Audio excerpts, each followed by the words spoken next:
Welcome to the Fishing Daily podcast. Today I'm joined by Mike Breen from the Norwegian Institute of Marine Research, where he is a fisheries scientist, and he is also a member of the Catch Welfare Platform, which we will be talking about here today. Welcome, Mike. Thank you. Thank you for inviting me. It's a pleasure to chat to you.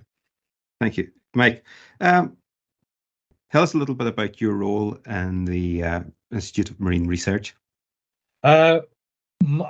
As you said, I'm a fisheries scientist, but I specialise in understanding how we catch fish and what impact that has on the fish themselves or the animals themselves in terms of if we want to release those animals because they're part of an unwanted catch, are they likely to survive? Or if we're going to keep the animals, what impact could that actually have on the quality of the meat that we deliver from that fishery? So that's sort of been the more recent work we've been working on. As I said, you're also a member of the Catch Welfare Platform. Could you tell us a little bit about that? It's a group of us who got together. Initially a group of scientists who've been working in similar areas to me. And we've just become very aware that the welfare of animals caught in wild capture fisheries is increasingly sort of making it onto the agenda of various interest groups, sort of animal welfare groups. But also what we've noticed recently is that we're getting more questions from our respective national governments on the potential importance of the welfare of animals during wild capture. So, and we felt there was a lot of conversations going on which weren't including the industry directly. So we felt it might be useful to start a platform which engaged in an open adult conversation with the industry to say, okay, there's this issue emerging, and it's one you need to take ownership and control of because it's on the horizon, and it's something that will need to be addressed in the future, possibly even in the near future. Have you been chatting to the fishing industry about what the future could look like? Yes. Well, as part of, so in terms of forming the platform, we've got a meeting planned next month, which is we've been inviting various members. Well, it's been an open invitation to try and encourage members of the industry and other interested stakeholders to come along to a meeting which we're holding in Bergen on the 20th to 22nd of November. And I'm sure you'll be sharing details of that meeting in the blog. Will do. Thank you for that, much appreciated. And as part of the build up to that, yes, I've been attending various meetings with fishery producer organisations, trying to promote what we're doing and discussing the implications of catch welfare with them. I've been at various meetings, sort of the World Seafood Congress last month. I was at, again, presenting what we're trying to do with the platform and its potential importance. So yeah, hopefully I can share some of those details with you today. And within the fishing industry itself, what sectors can get involved, and who would this benefit? Everybody, from the fishermen, the producers, the processors, through to the retailers. So, for example, we've got various retailers come along to the meeting, including Linda Wood, who's one of the managers of Marks and Spencer's in the UK, because they're becoming more focused on. They look at it as sort of ethical harvesting, but also they're particularly interested in the fact that the stress experienced by animals immediately before slaughter can impact not only the quality of the product that they're selling, but also its shelf life.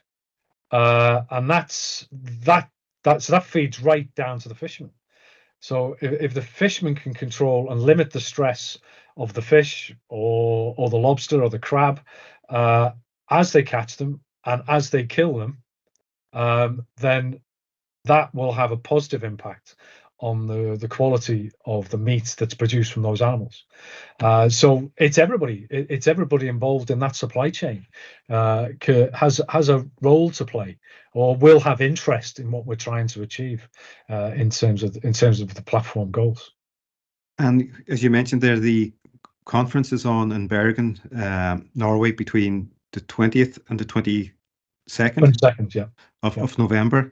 November. Could you tell us a little bit more about what's going to be happening at the conference?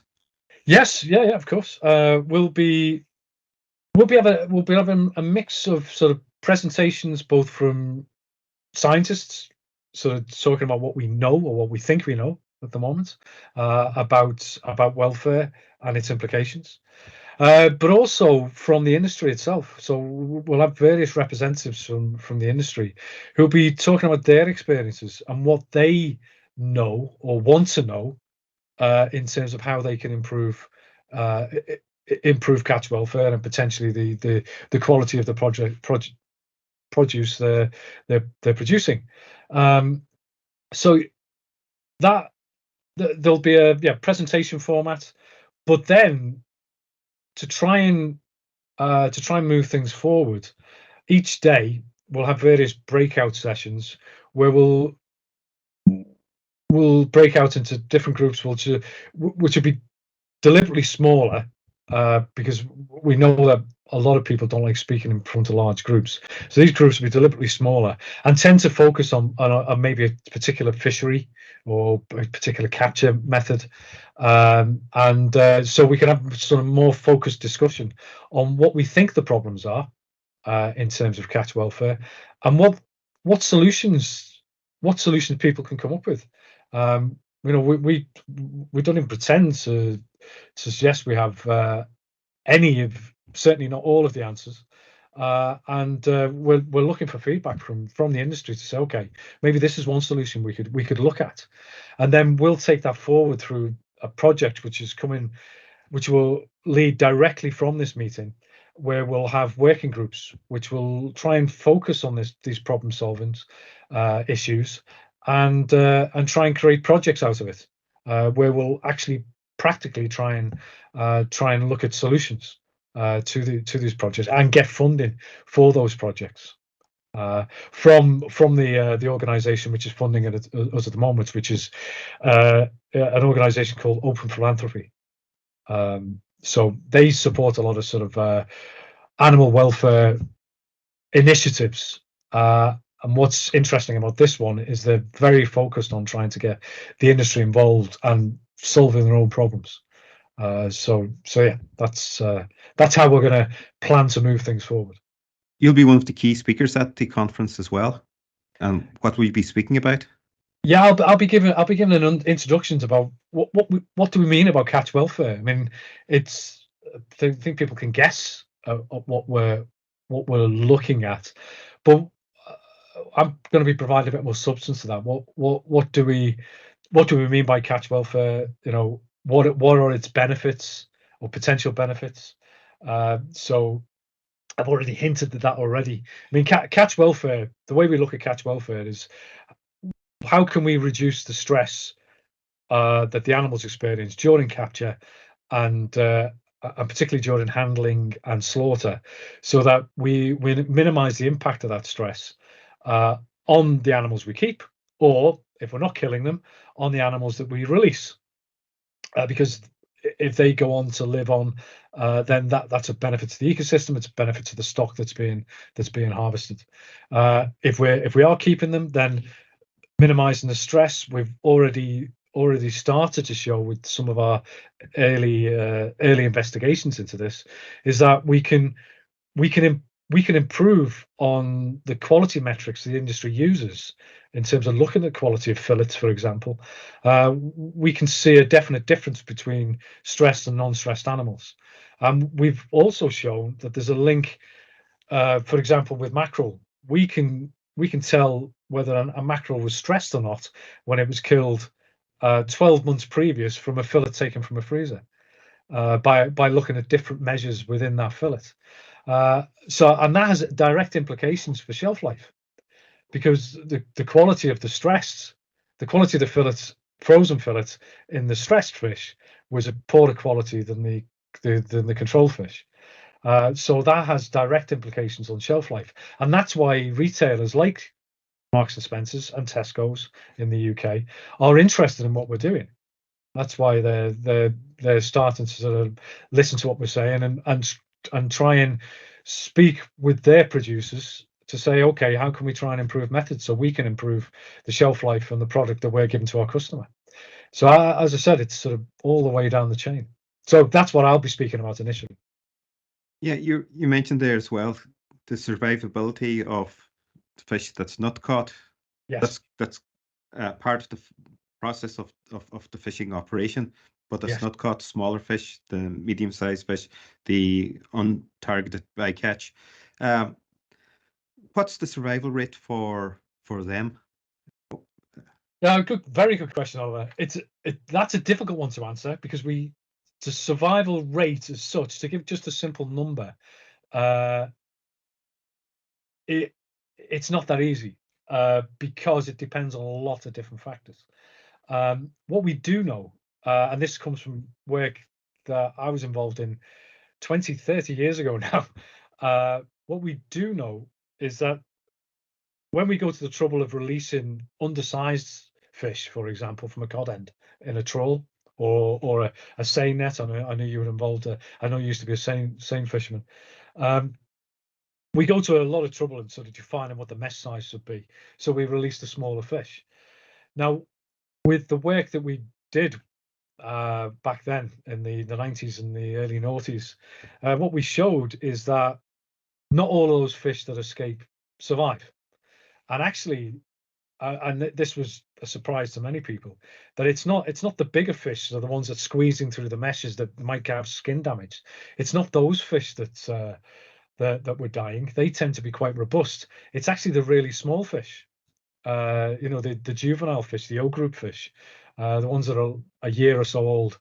They're the ones that struggle with the whole capture process. So that they will be injured. How they're being injured, it's not squeezing through the mesh. It's just by being caught in the net and not being able to cope with the water flow and the dynamic environment they're in, and also not having the physical capacity to be able to swim as long as those bigger fish.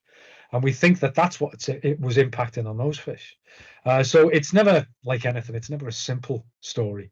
But by better understanding the capture process and better understanding the stresses involved, we think, and we're going to actually discuss about this, we'll discuss this directly in the meeting in November. We think there are potential solutions to it, and ways of trying to reduce the stress on those very small fish, so that when they do escape, they've got a better chance of survival. So I think we're getting a better idea here of what catch welfare means. It doesn't necessarily mean the end product when it comes onto the boat or into the restaurant. It's a lot wider picture. It's a much bigger picture. Yeah, it's the whole. It's basically it's the whole sustainable future of the industry. Both in sustainability of the living resource that they're harvesting, and the sustainability of the industry itself, in terms of being able to catch animals efficiently, harvest them, and then kill them, handle them, and kill them in a way that guarantees a better quality in the products that are producing, less wastage at the market.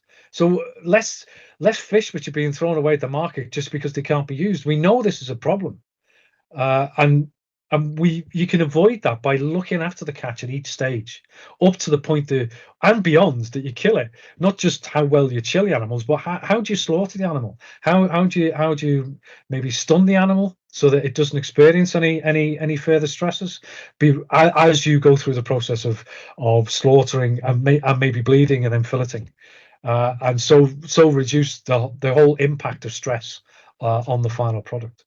So yeah, it's a much bigger picture, much bigger. Mike, it's very interesting. In actual fact, the Fishing Daily and myself will be there to cover the conference. Um, That's Other great to people who hear. want to Thank you. get involved, other people who want to get involved, how will they Right. get there? Well, there's they can look up Catch Welfare Platform. We have a website. At that on that website, they'll see a link where they can register for the meeting. The meeting is free. The 3-day conference is free. There'll be food provided as well, lunchtime, and we've got a conference dinner as well. And we welcome everybody who's interested in this particular subject, but we particularly would like the industry to get involved. You're the guys who will come up with the answers. It's your industry that we're trying to help in terms of improve sustainability, improve its future, uh, and how it's going to deal with this next big challenge, which is how society is now looking at the food it eats and whether that food has been ethically sourced. And you've got, as wild capture fishermen, or as a wild capture sort of wild harvesting industry, you've got a pretty unique place. You can produce a product potentially that is ethically harvested from a wild population. So with minimal other sort of resources that need to come into this harvesting. This is a product that feeds itself. You don't have to provide it with food. You don't have to provide it with the ethical chain to feed the food, or have them, look at the impact on the of the farm and the locality that it's in. Obviously, there are impacts associated with the capture process itself, but that's another part of the conversation. And so you can produce potentially a premium product, which is high quality and has got an ethical harvest stamp to it, which is another thing we'll be talking about. Is how we can certify these fisheries and sort of define a premium product, and what process we need to go into for that. And a premium product could mean better money for less effort as well. So Yeah, it could be a win-win situation for everybody.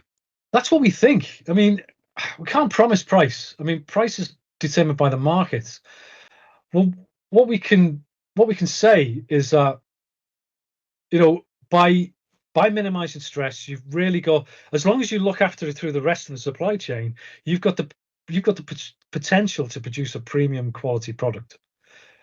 What we do know is that if you don't look after the fish, um, and they're very stressed, you are going to be impacting quality, and we know that. I think fishermen and fish buyers can say that they know some boats look after their fish better than others, and they can predict, with a boat coming in without even looking at the fish, they can predict that their catch is going to be likely to be a better quality than other boats. And this we know from sort of anecdotal evidence, and also from personal experience.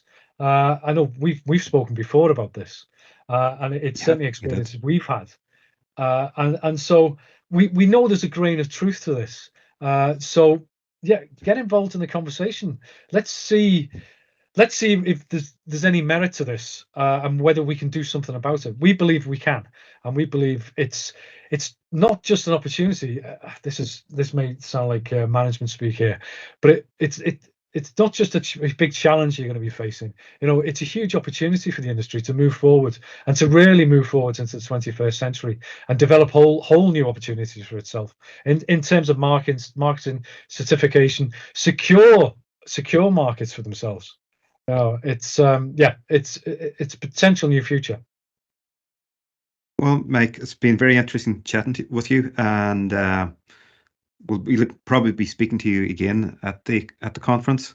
Good. I And look that, forward to it. as I said, that's on between the 20th and 22nd of November in Bergen, Yeah, and we hope to see a lot of faces there from the industry.